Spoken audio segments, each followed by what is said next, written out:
KPM. Hai semua, anda sedang menonton Sukses SPM 2022 bersama dengan saya, Sean Steven, selaku pengacara anda. Dan untuk hari ini, mata pelajaran kita adalah kimia, di mana untuk hari ini, cikgu akan kongsikan tips-tips dan juga teknik menjawab untuk anda mendapatkan markah maksimum. Siapakah guru kita pada hari ini? Jom kita tengok profil guru.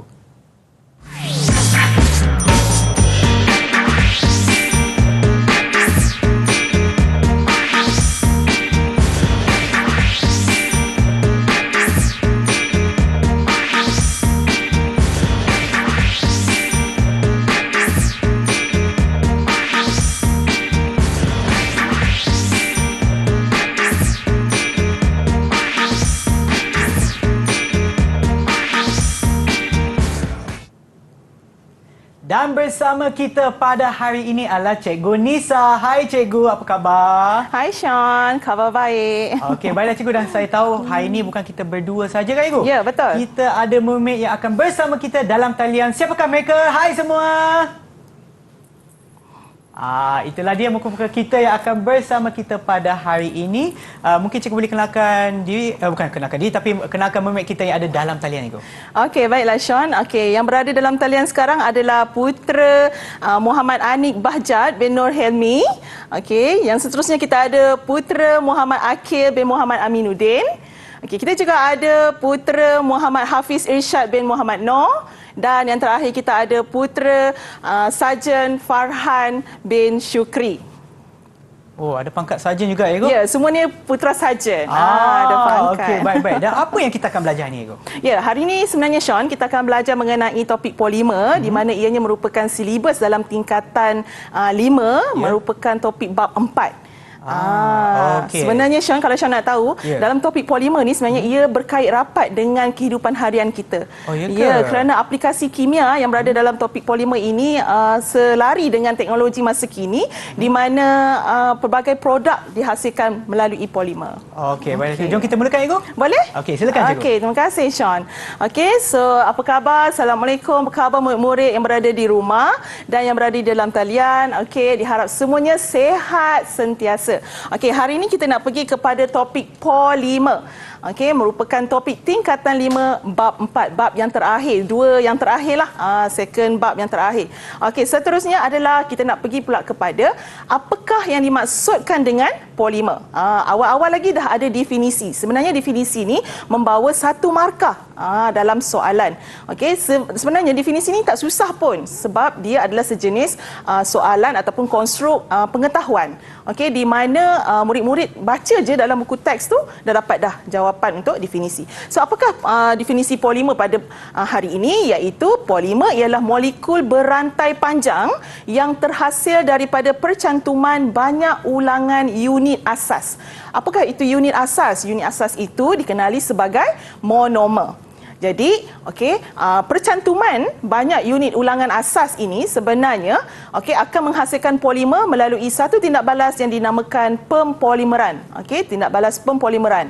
Seterusnya, kalau kita tengok lagi dekat sini, sebelum tu, kita tengok balik apakah contoh polimer yang berkait dengan kehidupan harian kita ataupun yang berada di sekeliling kita. Cuba murid-murid yang berada di rumah, murid sukses cikgu, dan berada di talian, berikan contoh apakah antara jenis polimer yang selalu anda lihat. Boleh ke? Boleh. Apakah antaranya? Ya, Hafiz. Contohnya ni daripada karbohidrat mem. Karbohidrat. Yang dibentuk melalui monomer glukosa mem. Monomer glukosa, dan polimernya adalah polimernya adalah kanji mem. Kanji ataupun kita panggil karbohidrat.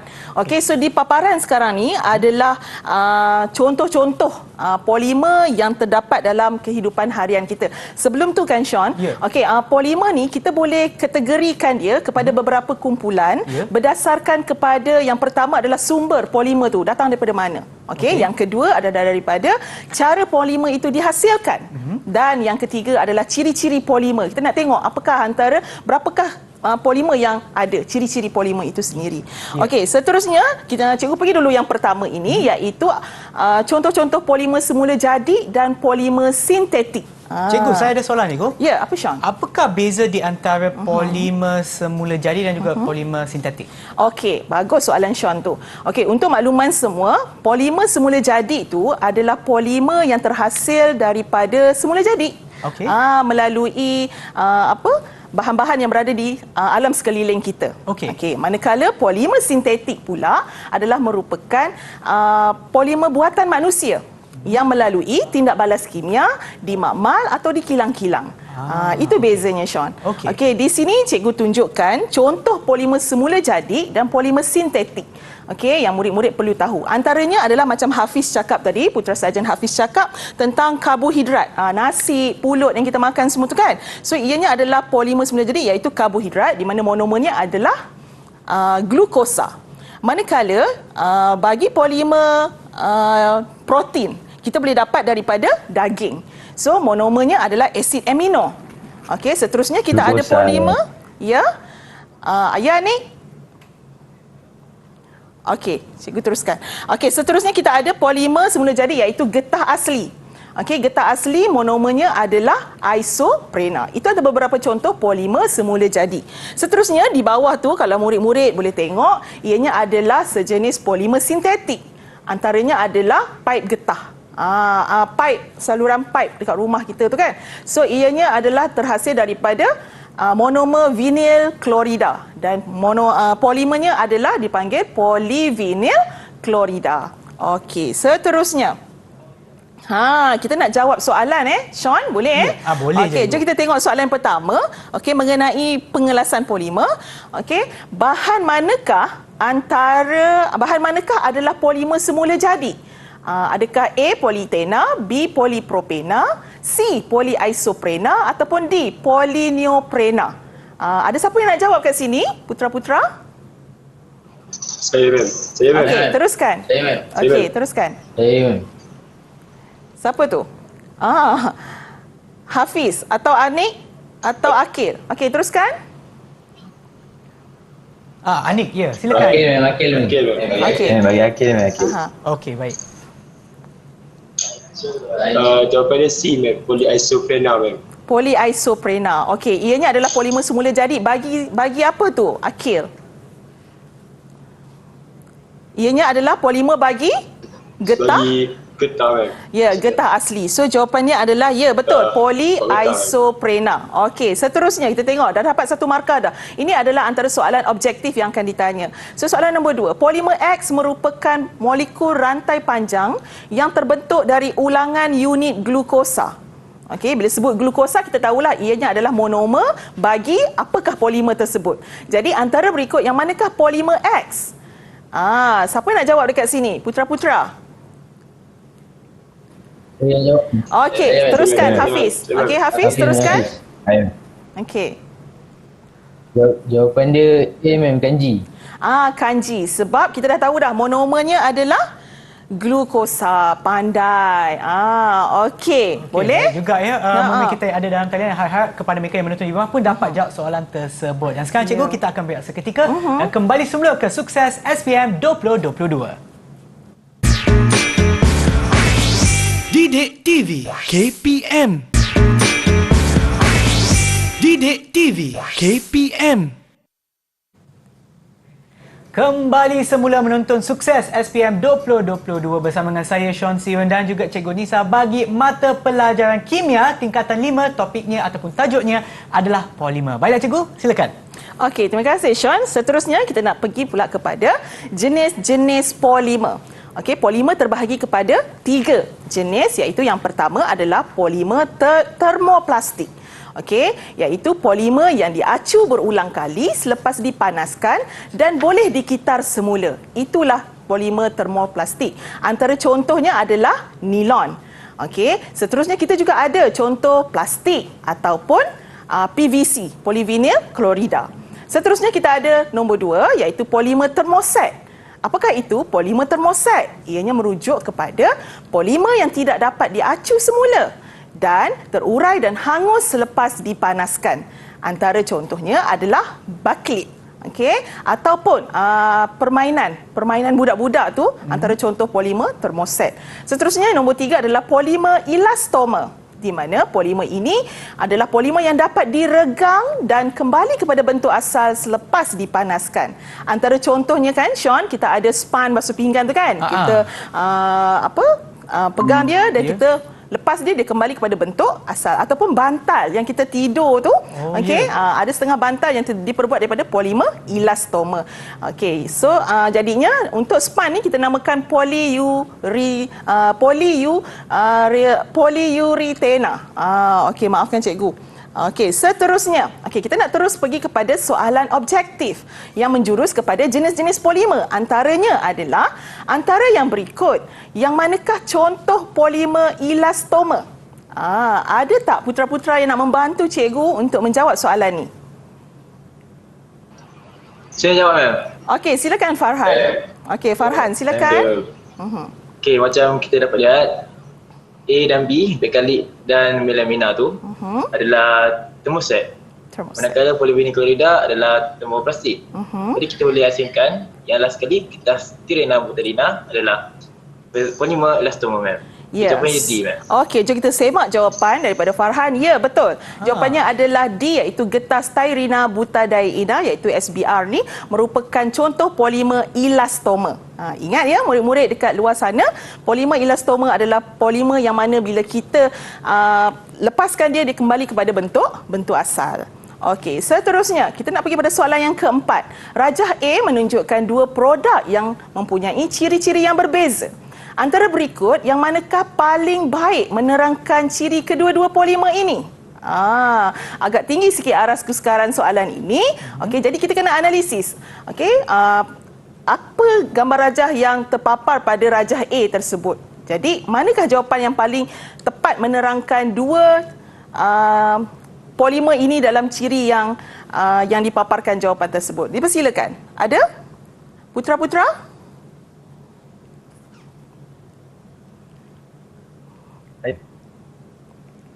Ada putra-putra nak tolong jawabkan soalan?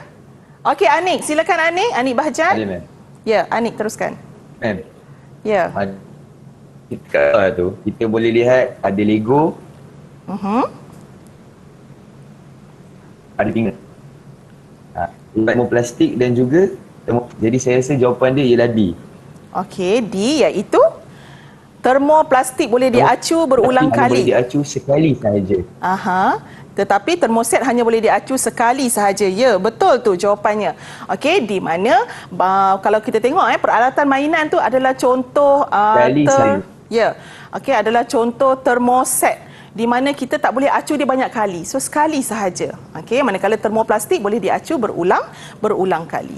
Okey, jadi kita nak teruskan kita punya pembelajaran iaitu mengenai tindak balas polimer.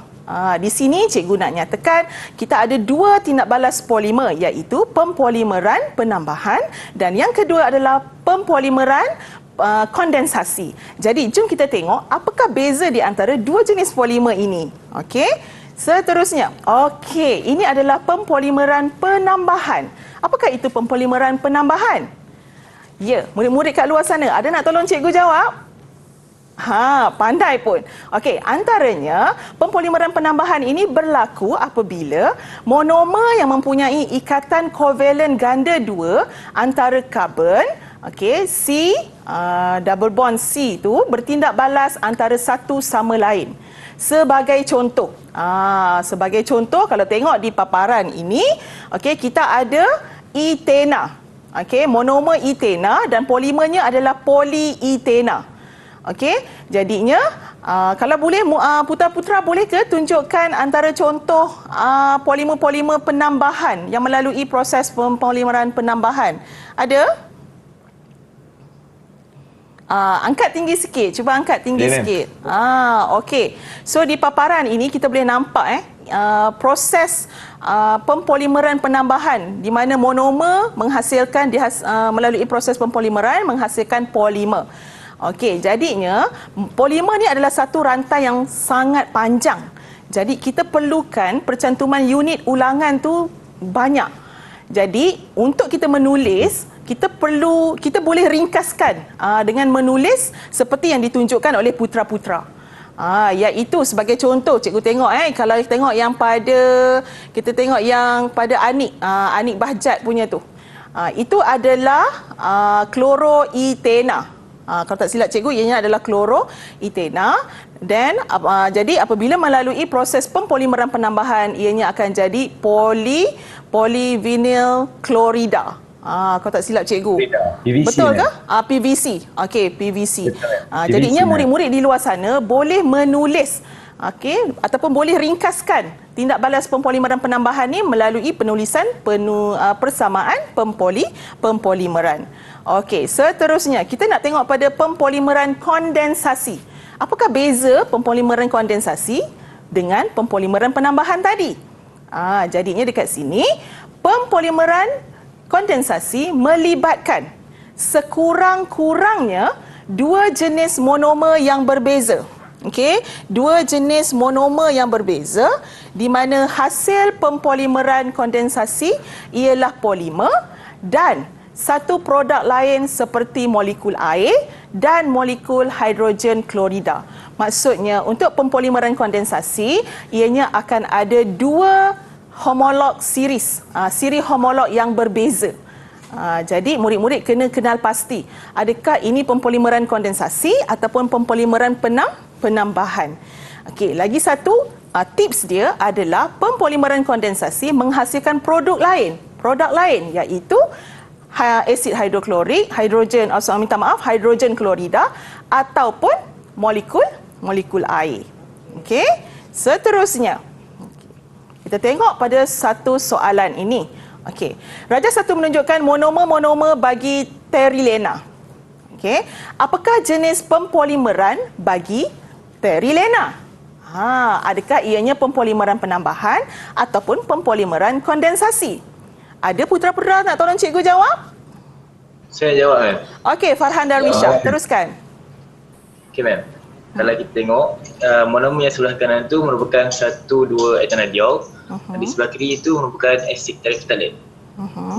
Di sini dapat dua monomer yang berbeza. Jadi, pempolimeran dia adalah kondensasi, ma'am. Ya, kondensasi. Jom kita semak jawapan dia. Betul, ianya adalah pempolimeran kondensasi disebabkan monomer yang dipaparkan adalah mempunyai dua siri homolog yang berbeza. Tak sama. Sama ke Sean? Tak sama kan? Tak sama, Ibu. Tak sama kan? So ianya adalah pempolimeran kondensasi. Jadi, soalan seterusnya. Lukiskan formula struktur bagi polimer yang terbentuk dari monomer-monomer tersebut.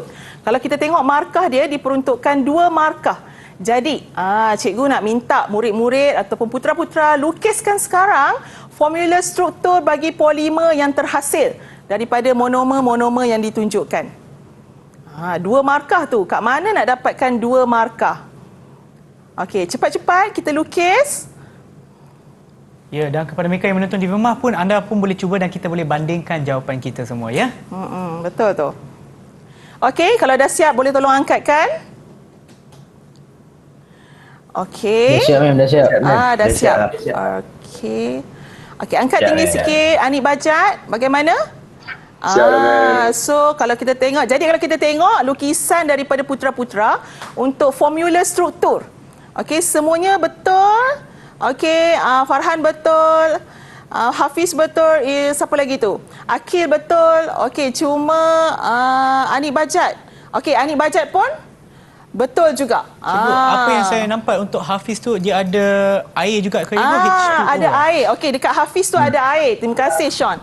Okey, sebenarnya ada air sebab kita tengok pada soalan kata lukiskan formula struktur. Okey. Jadi kita fokus kepada formula struktur sahaja. So maksudnya jadi air tu tak perlu lah, ma'am? Tak perlu. Jadinya dua markah tu diberikan. Okey. Dua markah tu diberikan kepada, okey, cuba angkat sekali lagi formula struktur tadi tu. Dua markah diberikan kepada pertama adalah lukisan struktur tu sendiri yang dalam tu. Okey, lukisan tu sendiri. Okey, kalau cikgu boleh tunjukkan jawapan dia kat sini. Okey, lukisan tu dapat satu markah. Okey, yang dalam ni dapat satu markah. And then seterusnya buat bracket. Okey, buat kurungan, dapat letak N. N tu merupakan integer, integer yang besar. Jadinya 2 markah ada di situ. Jadi semua dapat 2 markah kecuali Hafiz Irsyad. Dia buat penambahan kat situ. Okey. Jadi seterusnya. Okey, terima kasih semua. Okey, seterusnya kita nak pergi pada soalan yang kedua. Okey, soalan kedua ni adalah mengenai tindak balas pempolimeran di mana polimer digunakan dengan sangat meluas dalam kehidupan harian kita lah. Rajah 2 menunjukkan kegunaan 2 polimer yang berbeza dalam kehidupan seharian. Kita ada polimer A iaitu nilon dan kita ada polimer B iaitu botol air, Sean. Yeah. Okey, jadinya soalannya adalah banding dan bezakan polimer A dan polimer B dari segi tindak balas, pempolimeran dan ciri-ciri monomer yang terlibat. Kat sini diperuntukkan 4 markah. Jadi bagaimana kita nak banding bezakan polimer A dan polimer B? Sekali lagi cikgu tunjuk, polimer A adalah nilon, polimer B adalah botol air. Jadi, siapa nak bantu cikgu untuk jawab soalan ni? Saya. Okey, semua nak tolong jawab. Okey, seorang je yang boleh. Siapa nak jawab? Saya. Okey, Hafiz. Okey, silakan Hafiz. Ya, ma'am. Macam kita nampak dekat gambar tu, polimer A adalah nilon, ma'am. Nilon. Polimer A adalah nilon. Polimer A ni dia terhasil daripada tindak balas pempolimeran kondensasi, ma'am. Okey. Sebab dia mempunyai monomer-monomer yang berbeza, ma'am. Monomer-monomer yang berbeza. Dari segi apa yang berbeza tu, Hafiz? Ciri-ciri monomer dia mempunyai 2 kumpulan berfungsi atau dikenali sebagai siri homolog, ma'am. Oh, okey. Maksudnya penghasilan monomer polimer A ni adalah melalui pempolimeran kondensasi di mana Hafiz cakap tadi monomer-monomer yang terhasil adalah daripada siri homolog yang berbeza. Bagaimana pula dengan polimer B, Hafiz? Berbeza, ma'am. Okey, bagi polimer B pula, ma'am. Macam kita dapat tengok kat gambar tu botol plastik. Botol plastik ni ialah polyethena, ma'am. Ya. Polyethena ni terhasil daripada gabungan monomer-monomer yang sama iaitu monomer ethena, ma'am. Okey. Tindak balas pempolimeran dia adalah tindak balas penambahan, ma'am. Pempolimeran penambahan. Ya, yang sama. Okey, jadi jom kita semak jawapan daripada Hafiz tadi. Okey, ciri-cirinya? Ciri-ciri dia, dia yang dapat tengok tu, monomer dia mempunyai ikatan gada 2 antara atom karbon. Atom karbon. Okey, tahniah Hafiz, awak berjaya menjawab dan memperolehi 4 markah.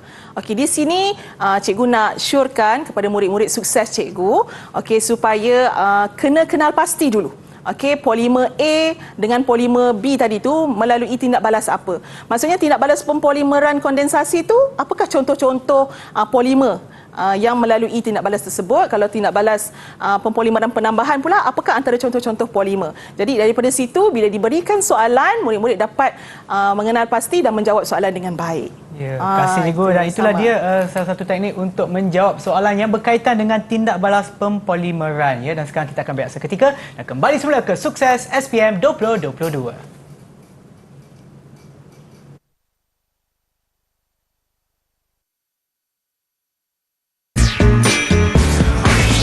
Didik TV KPM. Didik TV KPM. Anda sedang menonton Sukses SPM 2022 bagi mata pelajaran kimia tingkatan 5 dan tajuknya adalah polimer bersama dengan Cikgu Nisa. Baiklah Cikgu, silakan. Terima kasih Sean. Seterusnya kita nak pergi pula kepada getah asli. Okey, di mana dalam topik polimer ini, selain daripada kita belajar tentang polimer, kita juga belajar mengenai getah asli dan satu lagi iaitu getah sintetik. Sekarang kita tumpukan perhatian kepada getah asli terlebih dahulu. Apakah yang dimaksudkan dengan getah asli? Getah asli sebenarnya boleh terdapat di dalam lateks. Okey, dan merupakan sejenis polimer semula jadi yang cikgu cakap tadi tu, iaitu yang dinamakan polimer isoprena. Jadinya, apakah itu lateks? Lateks ni merupakan, kalau kita tengok pada gambar rajah ni, ianya adalah cecair putih yang keluar daripada pokok getah bila kita menoreh getah. Siapa yang biasa menoreh getah, dia tahu apakah itu lateks. Seterusnya, okey, seperti yang cikgu cakap, lateks ni adalah getah asli adalah polimer semula jadi yang mana monomernya adalah isoprena. Ini adalah monomer bagi getah asli. Polimer yang dihasilkan adalah polimer isoprena. Jadi kalau murid-murid tengok pada keratan rentas getah asli ataupun zarah getah di hujung sana tu, okey, terdapat cas negatif yang berada pada protein membran di permukaan luar. Jadinya apa yang berlaku di sini, cas negatif ini pada protein membran akan menolak di antara satu sama lain zarah-zarah getah tadi itu, menjadikan zarah getah itu tidak akan menggumpal. Okey, seterusnya, okey, kita nak tengok dulu apakah ciri-ciri asas bagi getah asli. Pertama, kita ada getah asli bersifat kenyal ataupun anjal, di mana dapat diregangkan dan kembali kepada keadaan asal apabila dilepaskan. Kemudian yang kedua, mudah dioksidakan. Oksigen dari udara akan menyebabkan getah teroksida. Jadi getah akan cepat rosaklah. Yang ketiga, kalis air. Getah asli tidak telap pada air. Dan yang keempat, lembut.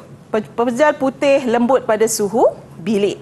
Yang kelima, ciri getah asli ini adalah tidak tahan haba. Pada suhu yang tinggi, getah asli akan lembut dan melekit.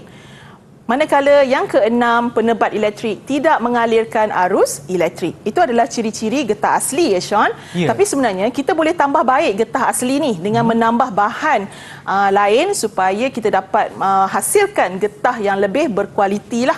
Jadinya kita tengok ini adalah antara contoh produk yang dihasilkan daripada getah asli. Antaranya adalah sarung tangan. Okey, kita juga ada tayar, kasut getah dan juga getah rambut. Itu antara beberapa contoh produk daripada getah asli. Okey, baiklah. Getah asli ini boleh wujud dalam dua keadaan. Satu, boleh wujud dalam keadaan menggumpal. Dan lagi satu, boleh wujud dalam keadaan bentuk cecair. Jadinya, lateks dikumpulkan dalam bentuk cecair untuk diproses atau boleh dibiarkan menggumpal dan dipungut sehari selepas penorehan. Kalau kita tengok kan Sean, dekat pokok getah kan, kita nampak cecair putih yang keluar tu, okey, dia dalam keadaan cecair lah. Okey, lama-kelamaan dia akan menggumpal, akan jadi pepejal. Jadi kita nak tengok apakah sebab dan mengapa getah ini boleh tergumpal. Dan dalam masa yang sama, bagaimana kita nak cegah getah asli ini daripada tergumpal. Baiklah, di sini cikgu nak minta putra-putra, salah seorang daripada awak semua untuk menerangkan bagaimana proses penggumpalan lateks boleh berlaku. Dipersilakan. Saya try, Ma'am. Baik, teruskan Anik Bajat. Baik. Sekarang kita bercakap pasal proses penggumpalan lateks. Jadi, lateks dia mempunyai membran protein yang bercas negatif. Jadi, cas-cas negatif ni, membran bercas negatif ni, dia akan menyebabkan zarah getah tertolak apabila mendekati antara satu sama lain. Okay. Seterusnya, ion hidrogen daripada asid meneutralkan cas negatif pada membran protein. Asid ini, ion hidrogen ini boleh pada asid, mungkin daripada bakteria dan sebagainya. Jadi, apabila ion hidrogen ini hadir, dia akan meneutralkan membran protein yang bercas negatif tadi. Jadi, apabila membran protein ini sudah dineutralkan, maka zarah-zarah getah ni akan berlanggar antara satu sama lain, menyebabkan membran protein tersebut pecah. Jadi, apabila membran protein lateks tu pecah, maka polimer-polimer getah boleh bergabung antara satu sama lain dan menyebabkan lateks itu tergumpal. Sekian. Terima kasih Anik. Ya, betul tu. Sean, untuk pengetahuan Sean dan murid-murid sukses cikgu di luar sana, proses penggumpalan lateks ni sebenarnya ada dua cara. Okey, pertama, kita boleh tambahkan asid lemah ke dalam lateks. Ataupun yang kedua, kita boleh biarkan lateks ini terdedah kepada udara, dan kemudian macam Anik cakap tadi, bakteria pada udara akan merembeskan suatu asid, ya Sean, iaitu asid laktik, di mana asid laktik ini mempunyai ion hidrogen yang akan meneutralkan membran protein yang bercas negatif tadi. Jadinya bila dah neutral, zarah-zarah ini akan berlanggar dan zarah getah akan pecah, maka polimer yang berada di dalam getah tadi itu akan bergabung menyebabkan lateks tadi tergumpal. Okey. Boleh ya semua? Okey, seterusnya kita nak pergi pula pada soalan mengenai getah ini. Okey, yang pertama, Rajah 2 menunjukkan lateks yang diperolehi daripada pokok getah boleh disimpan dalam bentuk cecair dan juga pepejal. Okey, jadi soalannya, terangkan bagaimana lateks yang diperolehi daripada pokok getah boleh dikekalkan sifat cecairnya. Maksudnya Sean, kita tak nak bagi lateks tu menggumpal. Ya. Kita nak kekalkan dalam keadaan cecair sebab sesetengah kilang-kilang perlukan dalam bentuk cecair untuk buat sarung tangan dan sebagainya. Jadi bagaimana, kita nak tanyalah putera-putera kita kan, bagaimana nak kekalkan supaya lateks ini tidak menggumpal. Dipersilakan.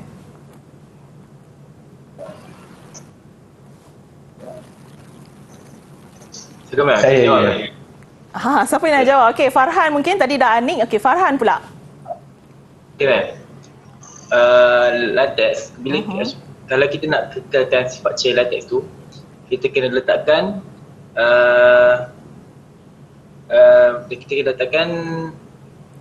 ion hydroxida dalam tu, ma'am. Mesti kita kena masukkan alkali ke dalam latex tersebut, ma'am. Pandai pun.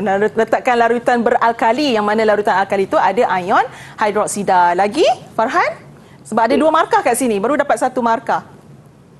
Jadi disebabkan ion hydroxida tu bercas Negatif. Dia akan meledakkan asid yang dihasilkan oleh bakteria tersebut. Jadi apabila cas positif yang dekat asid tu dinetralkan oleh ion hydroxida, maka lateks tersebut tidak akan bergumpal, ma'am, sebab cas negatif yang terdapat kat membran protein tu still ada, ma'am. Ya, betul tu. Maksudnya dekat sini apa yang negatif cuba disampaikan oleh Farhan tu tadi, kita tengok jawapan, betul tak? Sama tak? Okey, di mana nombor 1 jawapannya adalah sifat cecair getah tu sendiri. Kita boleh kekalkan dengan menambahkan satu larutan alkali yang lemah, iaitu amonia. Di mana larutan alkali ini mengandungi ion hidroksida. Jadi, ion hidroksida yang ditambah tadi akan menetralkan asid laktik yang dihasilkan oleh bakteria. Asid laktik tadi menghasilkan ion hidrogen. Jadi, disebabkan zarah getah tadi diselaputi oleh membran protein yang bercas negatif, maka lateks akan kekal dalam keadaan cecair. Jadinya zarah-zarah getah ini akan menolak di antara satu sama lain dan kekal dalam keadaan cecair dan tidak akan menggumpal. Okey, seterusnya. Ya, kat sini murid-murid boleh dapat 2 markah. Jadi murid-murid tolong catatkan apa yang cikgu cuba sampaikan ni, kerana ini adalah tips-tips penting bagaimana nak jawab soalan mengenai getah asli. Seterusnya. Okey. Sekarang kita nak pergi pula kepada getah asli yang mana kita nak lakukan satu proses iaitu pemvulkanan getah. Apa itu proses pemvulkanan getah? Pemvulkanan getah ialah proses penghasilan getah yang lebih kenyal dan berkualiti melalui penghasilan rangkai silang antara rantai polimer.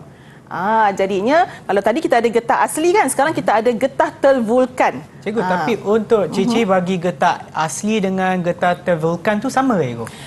Tak sama, Sean. tak sama? Tak sama, Sean. Okey, bagus soalan Sean tu. Maksudnya getah asli dan getah tervulkan mempunyai ciri yang berbeza. Kali ini getah tervulkan lebih keras. Lebih kuat dan lebih tahan kepada haba. Okey, lebih tahan kepada tindak balas pengoksidaan tadi. Yang mana tadi kalau kita tengok getah asli pada mulanya, ciri-ciri asas dia adalah mudah teroksida. Jadi akan cepat rosak. Sekarang ni getah tervulkan tidak akan mudah teroksida. Okey, boleh Sean? Boleh. Okey, sekarang kita nak tengok soalan yang berkait dengan getah tervulkan. Antaranya adalah rajah 3 menunjukkan formula struktur bagi 2 jenis getah yang berbeza. Kalau putera-putera dapat lihat getah X dan getah Y, ada beza tak kat situ? Dari segi struktur dia, formula struktur. Ada, ma'am. Ada beza, ma'am. Ada. Dekat mana yang ada perbezaan tu? Sean sendiri nampak tak? Ada tak perbezaan di sini? Ada nampak, Cikgu? Ada kan? Bagaimana putera-putera? Ada beza, ma'am. Ada beza, ma'am. Ada beza. Dekat mana tu perbezaan itu? Dekat dia punya rantai, ma'am. Ya, betul. Sulfur, ma'am. Ada rantai silang sulfur. Kalau nampak macam sama formula struktur ni, tetapi disebabkan getah Y tu ada formula, ada tambahan sulfur, atom sulfur, rantai silang sulfur di situ menyebabkan getah Y itu sebenarnya lebih kuat. Jadi apakah getah Y tersebut? Jadi soalan yang pertama, nyatakan jenis bagi getah X dan getah Y. Siapa nak tolong jawabkan? Saya. Ada? Okey, Saya. Akil. Silakan Akil. Getah S ialah getah tak terbulkan, ma'am. Kalau Y ialah getah terbulkan, ma'am. Ya, betul. Kat sini Akil boleh dapat 2 markah kerana jawapan yang diberi adalah tepat. Di mana X tu tak ada pun rantai silang sulfur, so ianya merupakan getah tak tervulkan. Manakala getah Y adalah getah tervulkan. Seterusnya, nyatakan satu contoh produk yang diperbuat daripada getah Y. Saya nak jawab, ma'am. Okey, Farhan. Okey, satu contoh produk yang dibuat daripada getah Y adalah tayar, ma'am. Tayar. Okey, selain daripada tayar, kita juga ada Tapak kasut, ma'am. tapak kasut. Okey, 1 markah diberikan untuk pengetahuan tentang jawapan ini. So macam saya cakap tadi, Sean, okey, soalan ataupun jawapan ini boleh dapat terus daripada buku teks. Kalau murid baca buku teks, ianya adalah satu soalan yang aras yang sangat rendah, so boleh jawab soalan ini. Seterusnya, apabila getah X dipanaskan bersama sulfur, getah Y dapat dihasilkan. Namakan proses itu. Ini penting ni, 1 markah. Apakah nama proses itu? Okey, ma'am. Bila getah dipanaskan bersama sulfur, kita boleh katakan yang getah tu melalui proses tervulkan, ma'am. Proses pemvulkanan sebenarnya. Nama proses itu adalah pemvulkanan. Boleh ya, Farhan? Dan seterusnya, nyatakan satu perbezaan sifat bagi getah X dan getah Y. Apa beza getah X dan getah Y tadi? Macam Sean tanya ma'am tadi. Apa bezanya di antara getah X dan getah Y? Beza getah X dengan getah Y. Getah Y dia ada rangkai silang sulfur, ma'am. Antara rantai polimer dia, ma'am. Dari segi sifat? Dari segi sifat dia, sebab dia ada rangkai silang sulfur tu, Y ni dia lebih kenyal daripada getah X, ma'am. Ya, betul tu. Lebih kenyal daripada getah X. Itu jawapan yang kita nak lah. Lebih kenyal. Okey, itu Baiklah, cikgu, Sean. dan sekarang kita akan berehat seketika dan kembali semula ke Sukses SPM 2022. Didik TV KPM. Didik TV KPM. Anda sedang menonton Sukses SPM 2022 bersama dengan Cikgu Nisa dan juga saya, Sean Steven, bagi mata pelajaran kimia tingkatan 5 polimer. Baiklah, Cikgu, teruskan. Silakan. Baiklah Sean, terima kasih. Kita teruskan.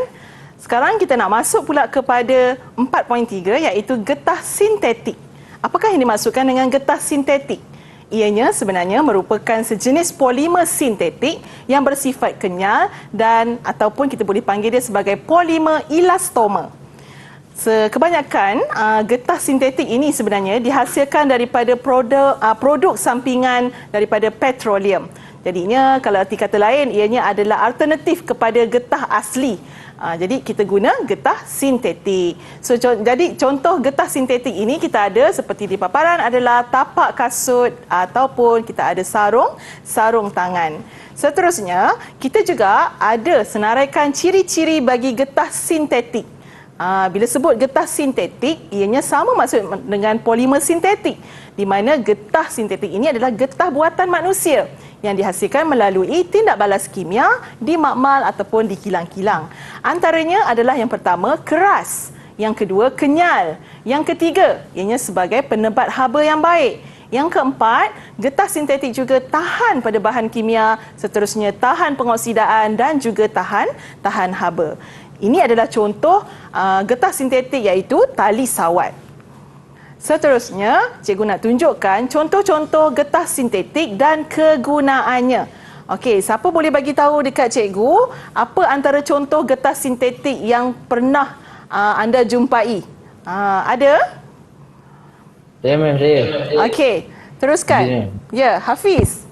Macam antara getah yang saya tahu ialah getah silikon, ma'am. Getah silikon. Okey, bagaimana? Apakah antara ciri-ciri getah sintetik yang bernama silikon ni? Ciri-ciri dia ialah tahan sunggu yang tinggi dan juga bersifat lengai, ma'am. Bersifat lengai. Di manakah kita boleh guna getah silikon ini? Selalunya silikon ni digunakan dalam implan pembedahan, alatan memasak dan komponen automotif, ma'am. Komponen automotif. Okey, selain daripada getah silikon. Pembedahan plastik, ma'am.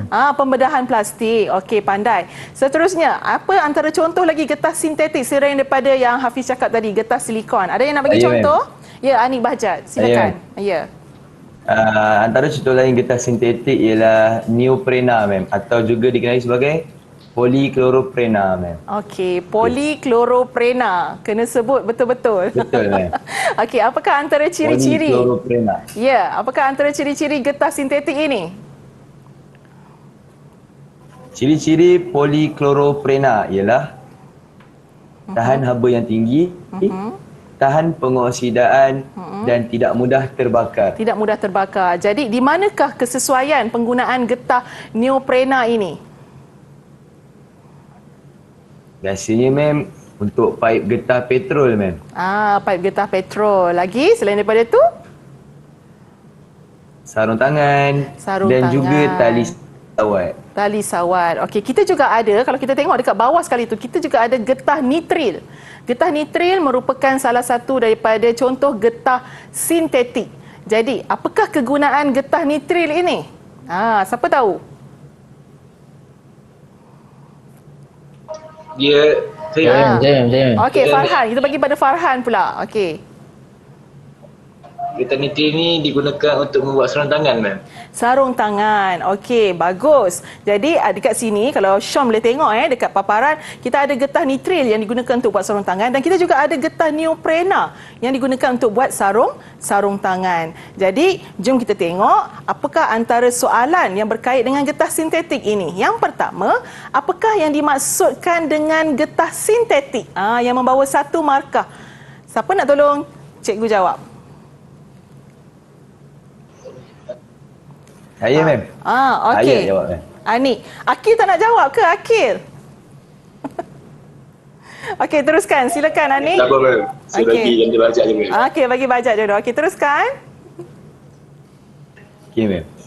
Getah sintetik ialah sejenis polimer sintetik yang bersifat elastoma ataupun elastik. Elastik. Okey, apa yang masukkan dengan elastoma tadi?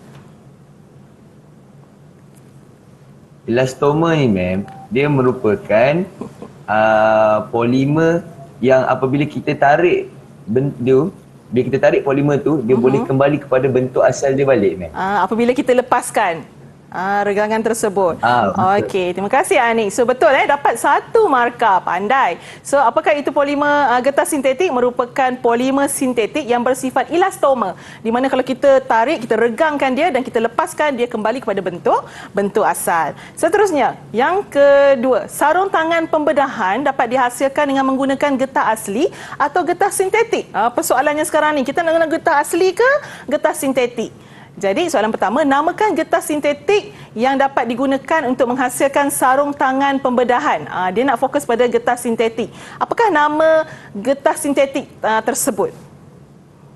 Saya ma'am. Saya ma'am. Akil. Okey, Akil dah nak jawab. Okey, silakan Akil. Daripada getah sitril ma'am. Getah? Nitril. Nitril. Getah nitril. Okey, jom kita semak jawapan. Ya, betul. Getah nitril.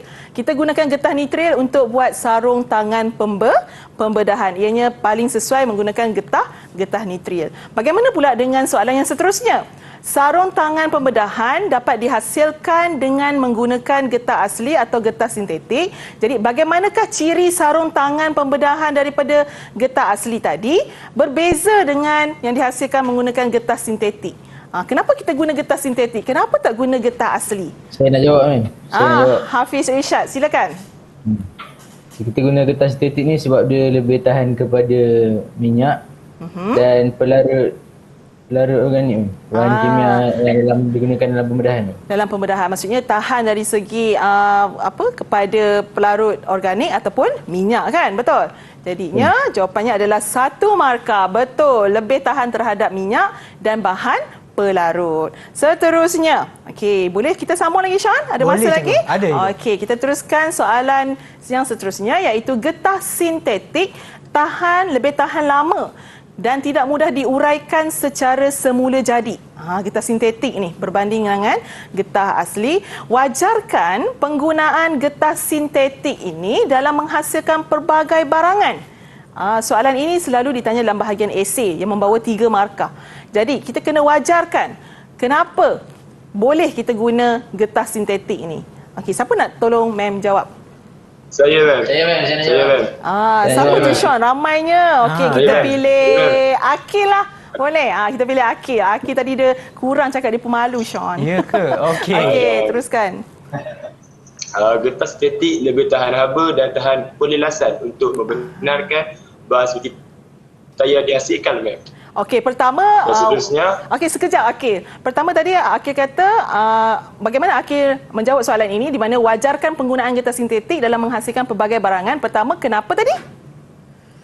sebab dia tahan haba ma'am. Tahan haba. Okey, lagi satu?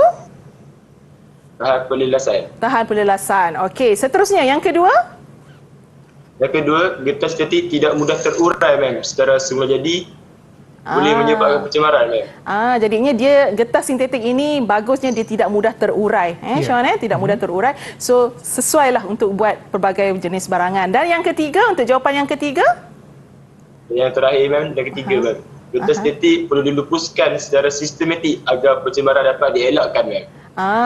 Pencemaran dapat dielakkan kerana kita boleh lupuskan dia secara sistematik. Jadi, mari kita semak jawapan daripada Akil. Putera Akil tadi, okey, betul. Dia ada tahan haba dan tahan pelelasan. Yang kedua, getah sintetik tidak mudah terurai secara semula jadi dan pencemaran tidak dapat, tak berlakulah. Kita dapat elakkan pencemaran.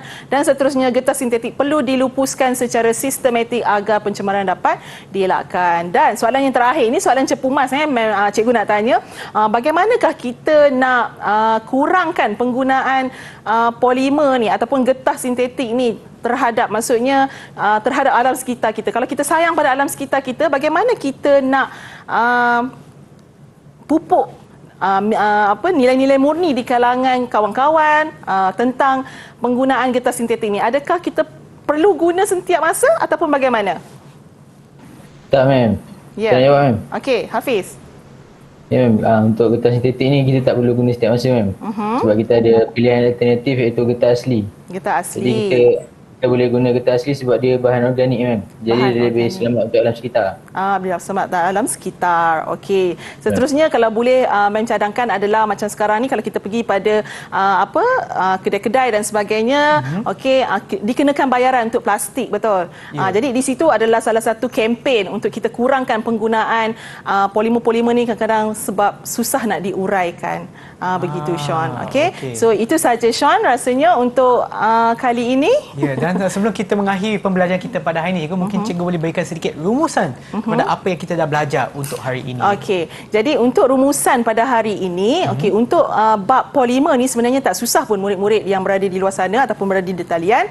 Okey, di sini banyak fakta dan awak boleh kaitkan topik ini dengan kehidupan harian kita.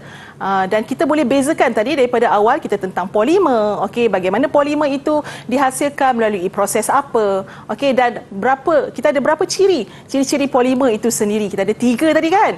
Polimer termoplastik, polimer elastomer, polimer termoset. Jadinya dekat situ sahaja murid-murid boleh dapat markah dengan mudah sekiranya murid-murid baca buku teks, okey, hafal dan kaitkan dengan kehidupan harian kita. Pasti anda boleh menjawab soalan berkaitan dengan topik polimer ini, Sean. Okey, terima kasih cikgu atas perkongsian ilmu cikgu pada hari ini dan juga kepada murid yang ada dalam talian dan kepada mereka yang menonton sekarang, harap ia memberi manfaat kepada anda semua untuk anda mendapatkan maksimum skor ataupun skor maksimum bagi topik ataupun tajuk polimer dalam mata pelajaran kimia. Dan sekarang kita akan berjumpa lagi di episod ataupun di kelas yang seterusnya. Jumpa di sana. Bye bye.